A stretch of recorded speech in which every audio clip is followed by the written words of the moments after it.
It is the day after the Canadian Olympic Committee, the Canadian Paralympic Committee, and Team Canada has said we are not going to Tokyo 2020 in July. The first country to make that declaration was Canada.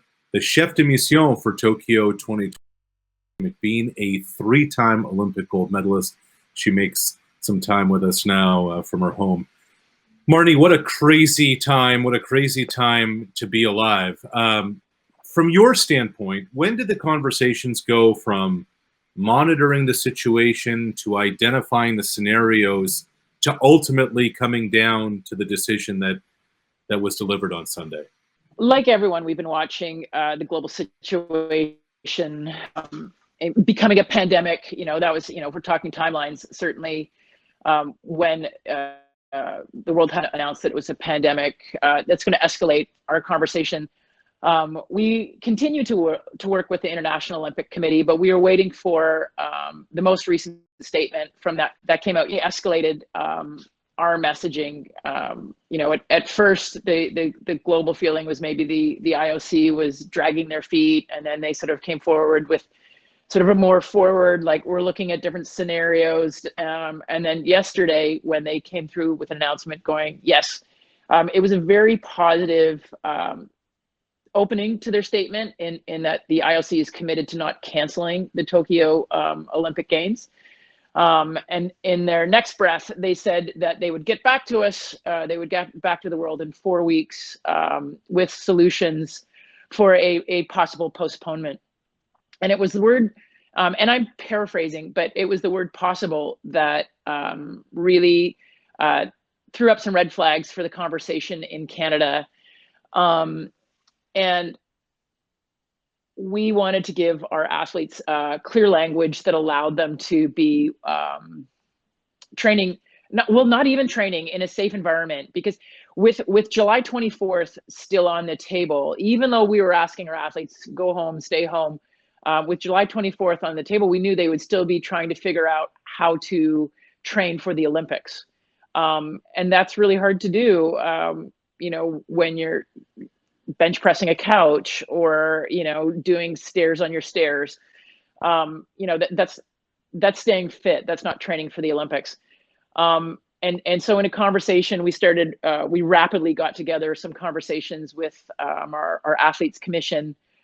They were incredible leaders in the conversation with the senior leadership at the Canadian Olympic Committee, myself, the chief medical officer, Dr. Mike Wilkinson. And we just really got together and we were like, what does that IOC memo mean to us? And it didn't mean enough. We wanted to give clear language from the athletes and from the leadership, so from the bottom up and from the top down.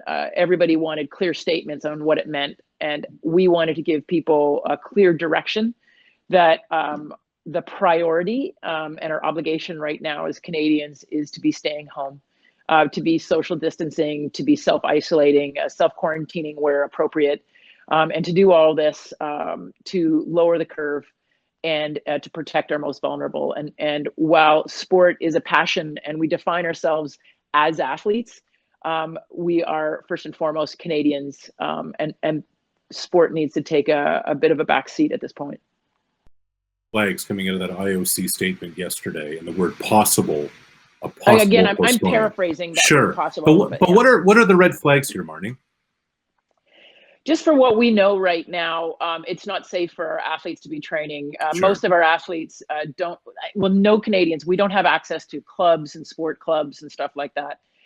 And so for what we know right now, we stopped looking at July 24th and we started looking at today. What is the safest? What is our best option? What is our most responsible decision for today? And over and over from our athletes committee, they wanted to continue to be seen as role models and leaders in our Canadian communities. And that doesn't mean trying to figure out how to be an exception to the rule. That means trying to figure out how to enforce what is the best advice of the healthcare professionals federally and provincially and municipally. And again, that is to stay home, to be self-distancing, to be self-isolating, to be washing our hands. That doesn't mean we should be going to gather in groups and do training camps. And we heard of athletes who said they were trying to go out for a run as an individual, and the next thing you know, it'd be a nice day, and the groups were creeping up, and it just was not a safe environment.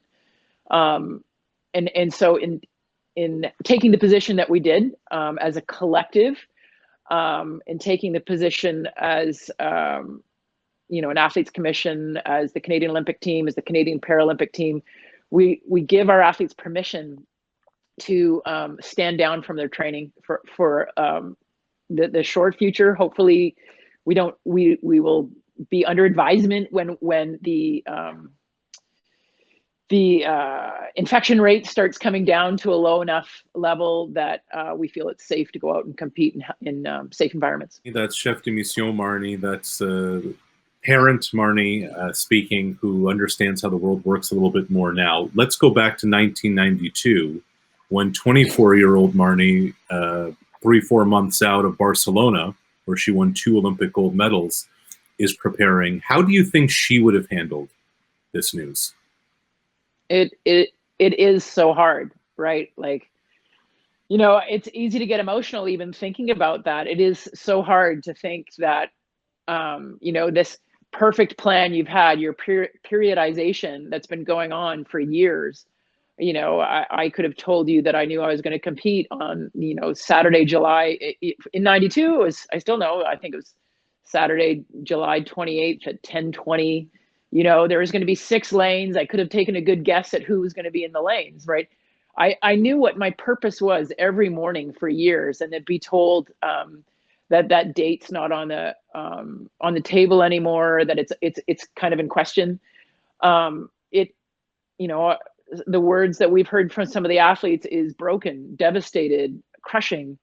But they follow it up every time. They follow those words up with, but this is the right decision. This is bigger than sport. And I talked with Tricia Smith yesterday, our president, who's doing such an amazing job. And, she was on the 1980 team, and she was an athlete who was told that she's not going to the games, and they were all set and ready to go. And, that boycott had a lot to do with trying to protect the people of Afghanistan. And, it was very difficult for them to be told not to do that, but they bought into it at the time. And in hindsight, it was like it was crushing. And then fast forward to 2000, I flew down to Australia thinking I was going to be at the Olympics, and this is different, but I had an injury and I had my Olympics taken away from me. And I remember thinking about the 1980 team a lot.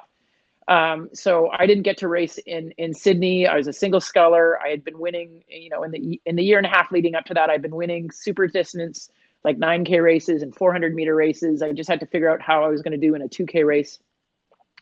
But it turned out my back was broken. And, I had my Olympics taken away. And I remember thinking, I made decisions there for health and for my long-term health. And I wasn't crushed as an athlete. So there was the 1980 athletes who were mentally, a lot of them didn't recover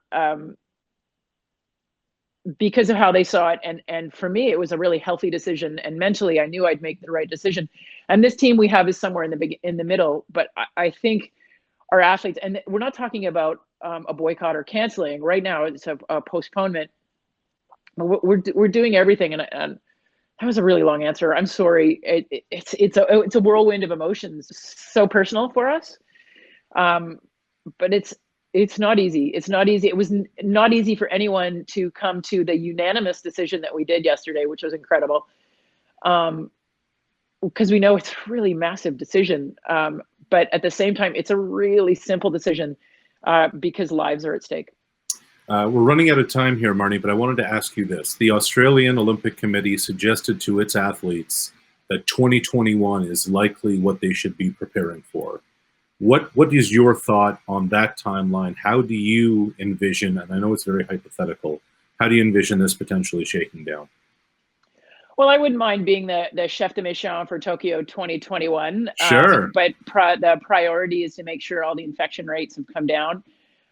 We were very clear in our messaging, in our memo, that it's not about pushing the games into September or October. We weren't asking for a postponement of a few weeks or a short number of months. We really want to make sure that we're pushing the games, and it's not even us pushing the games. I want to take that back. That the IOC, and that we work with the IOC, that we work with Australia, we work with all the different national Olympic committees and all the different international sports organizations to put these games into a time when they are healthy and safe, and can be, like a beacon of joy for everybody, like something to help us come into the light again. Appreciate your time. This is wild, and it's only really getting started. We're going to be hearing more from the IOC and, of course, the Canadian Olympic Committee. Yep. We appreciate you providing some insight for us. Thanks for your time.